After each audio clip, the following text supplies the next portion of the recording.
सुरसा जैसी हैं, इसलिए हमें संतोषी होना चाहिए। जीवन में हम जहाँ हैं वहाँ से आगे भी बढ़ते रहना चाहिए। तो फिर बिना कामना के प्रगति कैसे हो?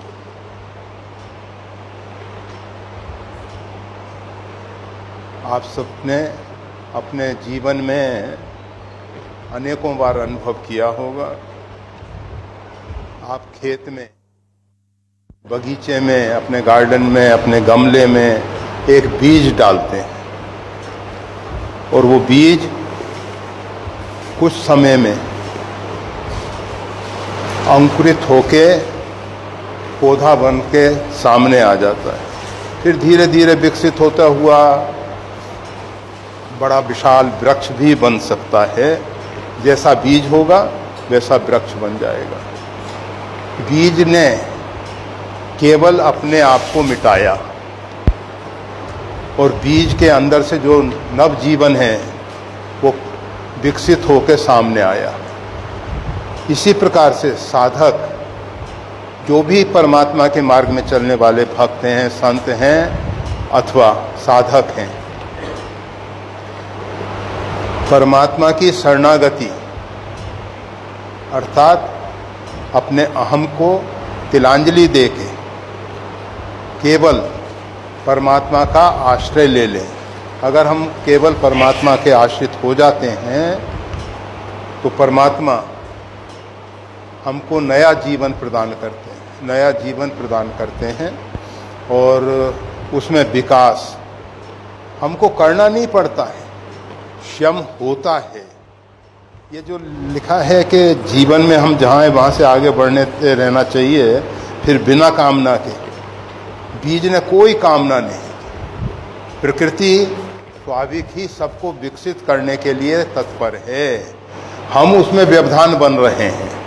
ये जो हम कामनाएं करते हैं, इच्छाएं करते हैं, ये ही सबसे बड़ा अवरोध पैदा करते हैं। अगर हम इस प्रकार की कामनाएं बंद करके परमात्मा की शरणागति का मार्ग अपनाएंगे, परमात्मा के शरणापन होंगे, तो विकास स्वाभाविक होगा। ये जितने वृक्ष आपको दिखाई दे रहे हैं कोई कामना नहीं करते हैं, फिर भी देखो बढ़ रहे हैं, खूब बढ़ रहे हैं। तो विकास के लिए कामना आवश्यक नहीं है। ये जो मन में एक भ्रांत धारणा है कि हमारी इच्छाओं के अनुरूप कार्य होता है। बहुत से व्यक्ति जो हैं सुबह से शाम तक कितनी कामनाएं करते रहते हैं और उसमें से कितनी पूरी होती है। बहुत से व्यक्ति जीवन पर्यंत कामना करते करते थक जाते हैं, नहीं हो पाता है। महाराज दशरथ, जिन्होंने भगवान श्री राम को पुत्र रूप में पाया, परमात्मा उनके यहाँ पुत्र बन के आए, उनकी भी कामनाएं पूरी नहीं हो सकी। उन्होंने भी चाहना की थी कि राम जी का राज्याभिषेक उनके सामने हो। कोई गलत कामना नहीं थी, संपूर्ण प्रजा समर्थन कर रही थी। सभी लोग चाहते थे कि भगवान श्री राम राजा हों, फिर भी नहीं हो सका। महाराज दशरथ के करने से तो नहीं हो सका। और जब भरत जी ने कोशिश की कि चित्रकूट में भगवान श्री राम को राज दे देंगे, वो भी संभव नहीं हो सका। फिर वही भरत भगवान की चरण पादुका की नंदीग्राम में स्थापना करके पूजा अर्चन वंदन करते हैं। उनकी आज्ञा मांग मांग के सब राजकार्य देखते हैं। रामराज भरत जी को निमित्त बना के हो गया। भरत जी ने इच्छा की थी कि चित्रकूट में राम जी का राज्याभिषेक, नहीं हो सका। और जब उन्होंने इच्छा को छोड़ के चरण पादुका का आश्रय ले लिया और भगवान की चरण पादुका का नित्य प्रति पूजन करते हैं, उसके साथ साथ उनके आश्रित रह के उनसे आज्ञा मांगकर सब कार्य करते हैं। अगर हम अपने आप को परमात्मा के लिए समर्पित कर दें, परमात्मा की आज्ञा के अनुसार, परमात्मा की इच्छा के अनुसार कार्य होने दें, तो स्वाभाविक प्रगति भी होगी, विकास भी होगा और सही दिशा में होगा। यह नहीं कि हम जिसको विकास मानते हैं वही विकास है, हो सकता है वो विनाश हो। तो इस विषय में हमेशा वो कहा जाता है, ममो इच्छा सर्वनास्ति देव इच्छा प्रवर्तते, राजकन्या राजद्वारे विप्र भालु भक्षते। एक ऐसी घटना बताई जाती है, एक राजा के यहाँ एक छोटी कन्या राजा ने अपने कुल पुरोहित को उनका हस्तरेखा देखने के लिए बताया। हस्तरेखा देख के उनको लगा कि ये कन्या जिसको वरण करेगी वो एक चक्रवर्ती सम्राट होगा और सब प्रकार से उसके पास धन धान्य की बाहुलता होगी। उन्होंने सोचा ये कन्या हमको क्यों ना मिल जाए, हम चक्रवर्ती सम्राट हो जाएंगे।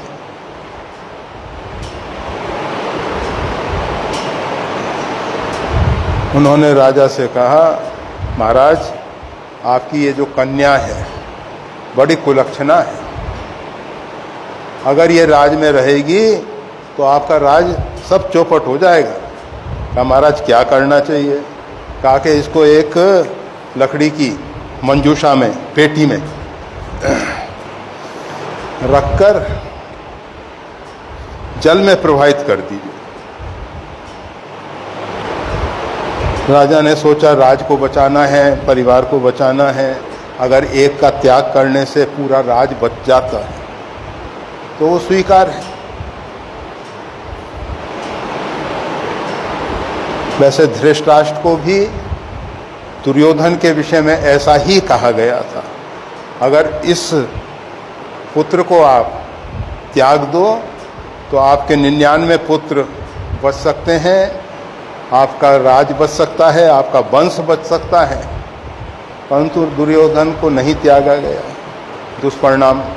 तो राजा ने सोचा कि भाई पहले समय में ऐसा हो चुका है, कहा गया था दुर्योधन का त्याग नहीं करने से कुरुवंश समाप्त हुआ। तो इस प्रकार से सोच के उसने कहा कि ठीक है महाराज, जो कहते हैं वो अच्छी बात है।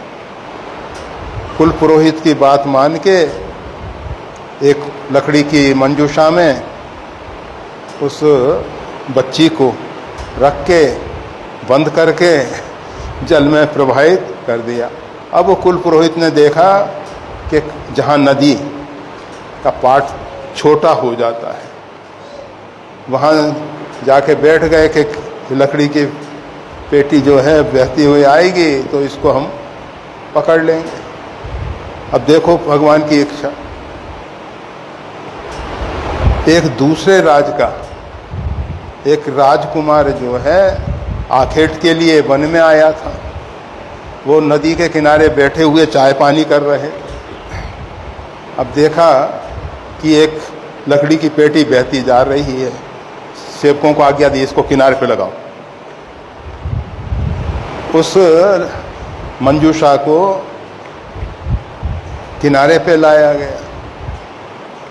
किनारे पे लाके कहा कि इसको खोलो, देखो इसमें क्या है।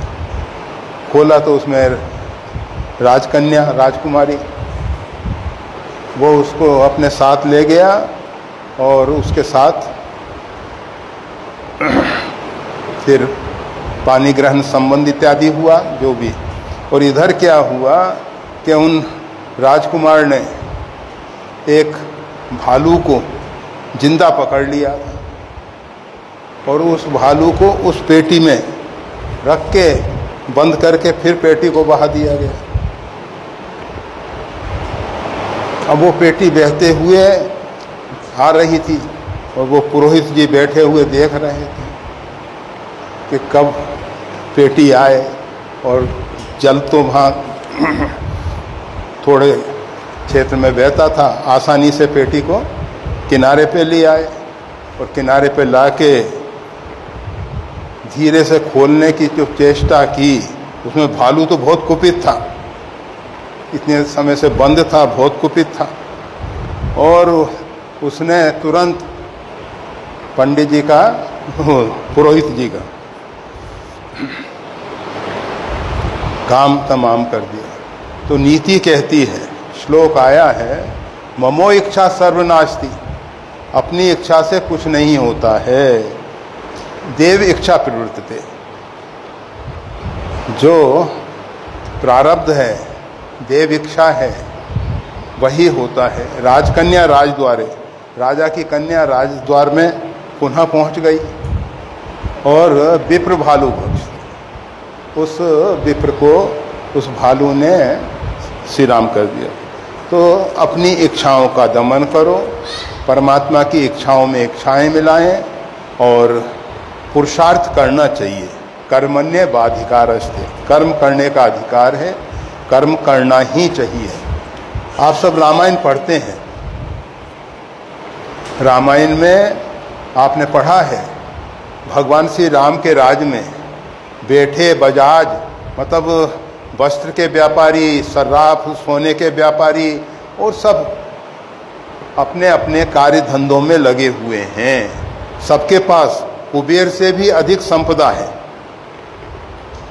और वस्तु बिन गत पाइए, वस्तु जो है बिना मूल्य के देने को तैयार हैं वो, परंतु लेने वाले ऐसे हैं कि नहीं भाई, हम ऐसे नहीं लेंगे, हम तो इसका कुछ ना कुछ जो भी शुल्क है वो देंगे। तो राम राज में धन कमाने के लिए व्यापार नहीं करते थे लोग, धंधा पानी जो करते थे धन कमाने के लिए नहीं, धन को बढ़ाने के लिए नहीं, कर्तव्य पालन की दृष्टि से कर्म करते। हम सब चाहते हैं, हमारे आचार्य श्री भगवान स्वामी रामानंदाचार्य जी, श्रीमद् गोस्वामी तुलसीदास जी और सभी संतों ने एक ही बात सोची है कि राम राज हो, और राम राज में जिस प्रकार से लोग अपने कर्तव्यनिष्ठ थे, कर्म करते थे, कर्म के पीछे फल की इच्छा नहीं। अब जब उसके पीछे फल की इच्छा नहीं है तो उसमें झूठ, छल, कपट, फरेब सब आवश्यक ही नहीं रहा। अब उनको तो वस्तु देनी है, अब उसका मूल्य मिल रहा है, बहुत अच्छी बात है, नहीं मिल रहा है तो भी कोई फर्क नहीं पड़ता उनको। तो इस स्थिति में कर्म करें हम। कर्म का फल भगवान ने अर्जुन से कहा, जय और पराजय को समान समझते हुए तू युद्ध कर। हम अपने जीवन में लाभ और हानि को समान समझते हुए कर्म करें। इसका परिणाम कब मिलेगा, कैसे मिलेगा, क्या मिलेगा, वो सब परमात्मा पे छोड़ दें। माँ फलेषु, फल की इच्छा नहीं करना है। कर्मण्य बाधिकार, कर्म करने मात्र का ही अधिकार है, फल का अधिकार हमारा नहीं है। मिलेगा परमात्मा जो चाहेंगे, जैसा चाहेंगे, और हमेशा वो परम पिता परमेश्वर, वो आदिशक्ति भगवती जगत जननी अपने बच्चों का अहित और अमंगल नहीं चाहते। कौन माता पिता ऐसे होंगे जो अपने बच्चे का अहित अमंगल चाहेंगे? तो वो भगवान श्री राम, आदिशक्ति जगदम्बा हम सबका अहित अमंगल कभी नहीं होने देंगे। केवल सही दिशा में पुरुषार्थ करें, कर्म करें। एक प्रश्न का आधा भाग पढ़ा था हमने, आधा बाकी है। इस अर्थ प्रधान समय में यह बात आध्यात्मिक और भौतिक दोनों जीवन के लिए समझाने की कृपा करें। अर्थ प्रधान युग है, हम भी मानते हैं, परंतु आपने अपने जीवन में बहुत बार देखा होगा, हमने आपके बताया भी है, एक अच्छा धनाढ्य व्यक्ति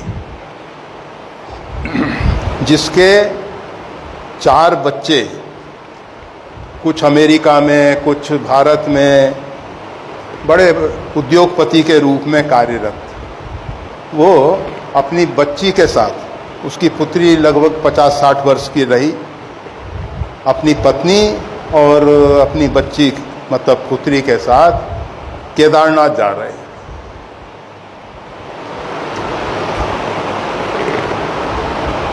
गरुड़ चट्टी से नीचे, अभी तो ये जो प्राकृतिक त्रासदी के कारण मार्ग उधर से हो गया है, मतलब गंगा के उस पार से, मंदाकिनी के उस पार से, परंतु उस समय जो पुराना मार्ग जहाँ से था आश्रम के पास से, तो नीचे एक भगत सिंह दुकान वाला था, उसकी दुकान पे उन्होंने चाय पानी ग्रहण किया और उस व्यक्ति को हार्ट अटैक हुआ, हार्ट फेल हुआ और जय श्री राम हो गए। अब बेचारे के साथ पत्नी और बच्ची, तो एक वो व्यक्ति मारवाड़ी था, एक गुजराती भाई ने देखा और उसने कहा कि ऐसी स्थिति में सहयोग करना चाहिए मानवता के नाते, और वो अंत्येष्टि के लिए आश्रम पे आया कि महाराज कुछ कास्ट हो तो दे दो। हमने कहा भाई देखो, कास्ट तो तुम ले जाओ, परंतु इस घटना की सूचना पुलिस चौकी में जरूर दे दो, क्योंकि कल कुछ भी बात हो सकती है। तो वो व्यक्ति ऊपर गया, केदार बाबा का दर्शन किया, पुलिस चौकी में गया, पुलिस वालों ने कहा कि क्या भरोसा है आपने ही उसको मार दिया। उसने कहा मैं तो आपके यहाँ आने वाला भी नहीं था, मैं तो सीधा उसका अंत्येष्टि करने जा रहा था, परंतु आश्रम पे स्वामी जी ने ऐसा कहा, उनके आदेशानुसार चला आया। और जब उसने आश्रम का नाम सुना पुलिस वाले ने, तो कहा नहीं नहीं जाओ उनकी अंत्येष्टि कर दो। और फिर उसने उनकी अंत्येष्टि की, और अंत्येष्टि के साथ उसने उनके निमित्त कल्याण के लिए कुछ संकल्प भी किया कि ऐसा मैं और करूँगा। हम ये बता रहे हैं, उसका धन, वैभव, संपदा, बच्चे, परिवार कोई साथ नहीं दिए, कोई साथ नहीं दिए। हम सोचते हैं कि हमारे परिवार वाले हमारे सहायता करेंगे, हमारे अंत्येष्टि करेंगे, ये करेंगे, वो करेंगे, हमारा धन हमारी रक्षा करेगा। ये भ्रांत धारणा है।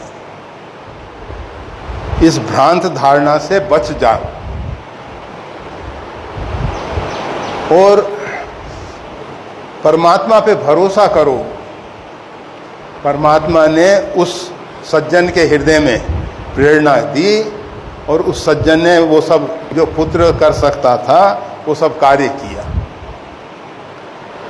और भगवान ने सब सहयोग भी कर दिया, काष्ठ इत्यादि भी मिल गया, नहीं तो और भी समस्या पैदा होती उसको। तो परमात्मा जो चाहते हैं वही होता है। राम कीन चाहिए सो होई, करे अन्यथा अस नहीं कोई। बस राम कीन चाहिए सो, अर्थ नहीं करेगा। अरे भगवान ने जब कहा कि धर्म तुम्हारा उद्धार नहीं करेगा, सर्वधर्मान परित्यज, तो अर्थ कैसे उद्धार कर देगा? अर्थ से कुछ बात बन जाएगी।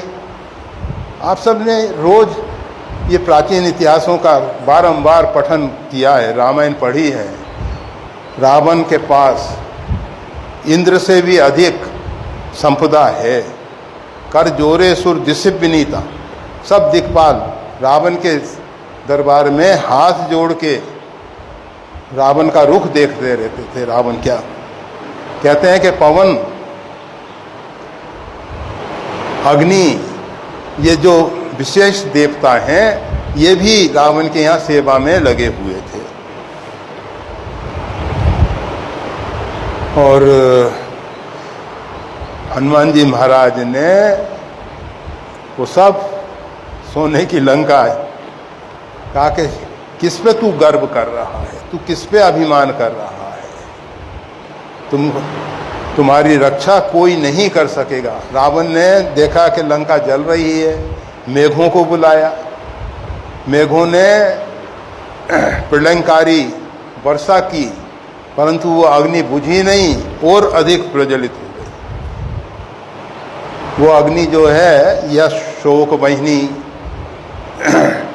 ये जो सीता जी की शोक की अग्नि है, वो इस पानी से नहीं बुझने वाली थी और प्रज्वलित हो गई।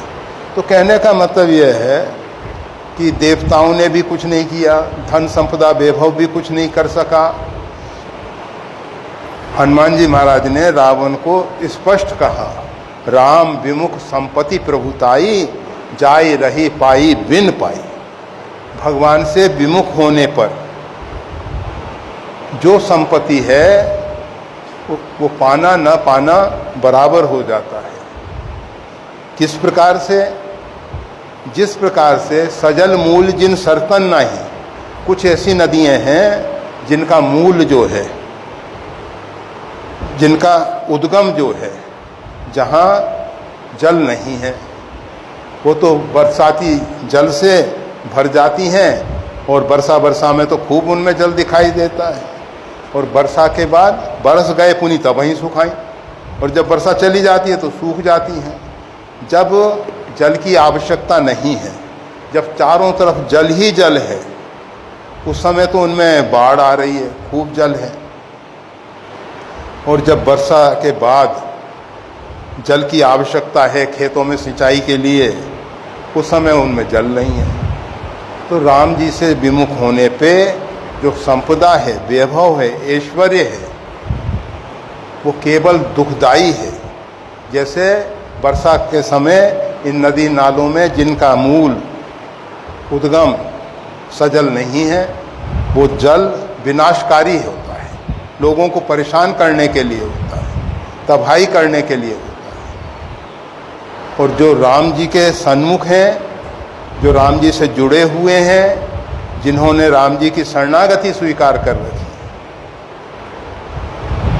उनके पास थोड़ा धन भी सबके काम में आता है, सबके कल्याण में आता है। तो इस अर्थ प्रधान युग में भगवान की शरणागति होने से ही धन सत्कार्यों में लग सकता है, अन्यथा वो तो लोगों को परेशान करने के लिए होता है। गलत ढंग से उपार्जित किया हुआ धन जुआ, शराब, अभक्ष पदार्थों में बर्बाद होता है। फिर परिवार में गलत आदतें पड़ जाती हैं, बच्चों में गलत आदतें पड़ जाती हैं और वो सब बर्बाद होते हैं। ये गलत ढंग से आया हुआ धन हमारी बुद्धि को खराब करता है। उससे उपार्जित वो कहा जाता है, एक व्यक्ति ने एक कुएं का निर्माण किया कि राहगीर जो हैं पानी इत्यादि पिएंगे, और रस्सी बाल्टी रख दी गई। एक महात्मा उधर से निकले, उन्होंने वहाँ जलपान किया। जलपान करने के बाद उनके मन में पता नहीं क्या आया कि वो रस्सी बाल्टी लेके चल दिए।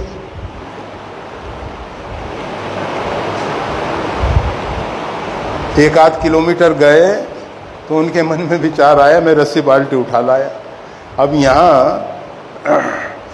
रस्सी बाल्टी का मेरे को करना क्या है, और उधर लोग परेशान हो रहे होंगे।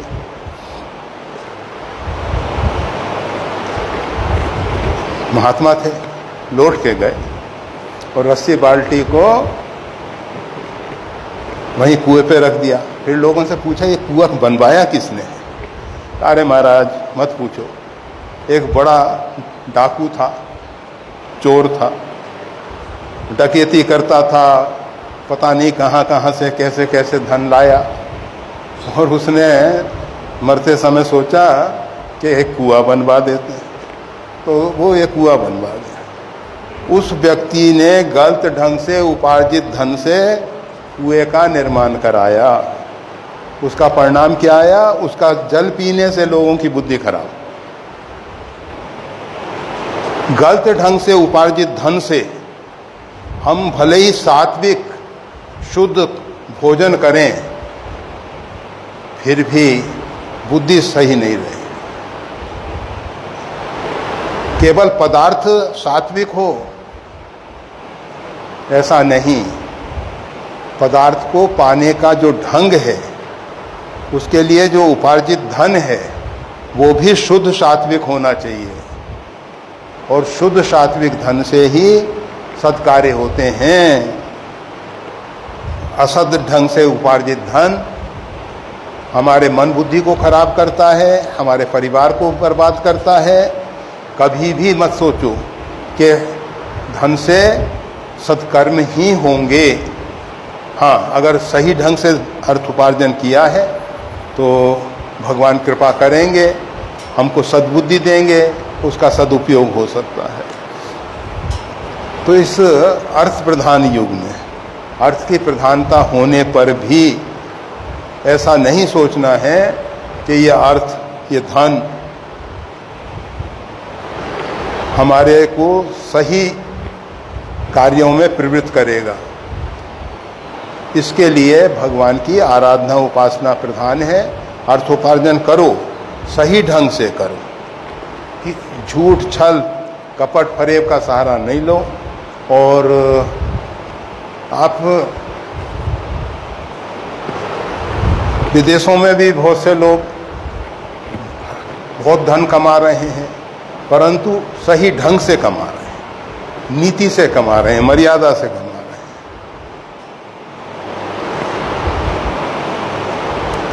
हम सब भी भारतीय सही ढंग से अर्थोपार्जन करें। बहुत रास्ते हैं, बहुत रास्ते हैं। अर्थोपार्जन के लिए रास्तों की कमी नहीं है, परंतु उसमें गलत ढंग ना अपनाएं। और फिर जो धन का छठा भाग है, वो तो टैक्स के रूप में प्रशासन का होता है।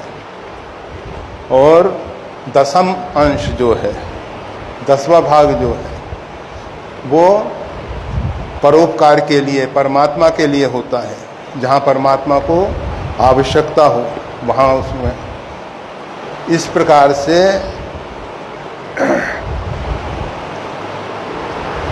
जो धन निकाल दिया जाए, फिर उसके बाद जो शेष धन राशि है उसको अपने और परिवार के और समाज के उपयोग में काम में लो, तो उससे बुद्धि सही रहेगी। और शुद्ध कमाई का अर्थ यही होता है, पहले तो सही ढंग से धन उपार्जित किया हो, फिर उसमें से दशांश निकाल दिया गया हो, छठांश निकाल दिया गया हो, और फिर जो शेष बचे वो ही केवल आपका है। और जो इस प्रकार से जीवन जीते हैं अर्थ उपार्जन करके, और आध्यात्मिक और भौतिक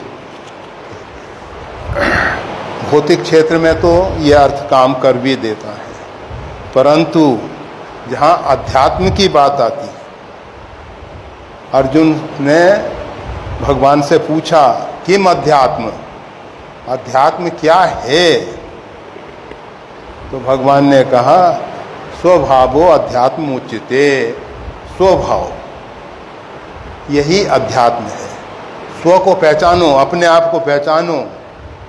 और ये बात आपको बारंबार कही जाती है कि साधन धाम मोक्ष कर द्वारा, आध्यात्मिक उन्नति के लिए धन वैभव की कोई जरूरत नहीं है। ये आपका शरीर परम धन है आपके पास। इसके माध्यम से शरीरम खलु धर्म साधन, धर्म साधन के लिए आपका शरीर भगवान ने कृपा करके दे दिया है। इसमें सब साधन हो सकते हैं। इस शरीर में, इस शरीर के माध्यम से सब साधनाएं की जा सकती हैं। और जितना हम आगे बढ़ना चाहें बढ़ सकते हैं। तो आध्यात्मिक क्षेत्र के लिए ये जिस अर्थ की बात की जा रही है वो अर्थ की आवश्यकता नहीं है। और केवल साधना का रहस्य हमको मालूम हो, साधना किस प्रकार से करनी चाहिए, तो बस इस विषय में और बहुत ज़्यादा नहीं कहना है। समय तो कहता है कि बहुत ज़्यादा देर कर देते हो, ज़्यादा देर तक बैठे रहते हो यहाँ। जय श्री राम।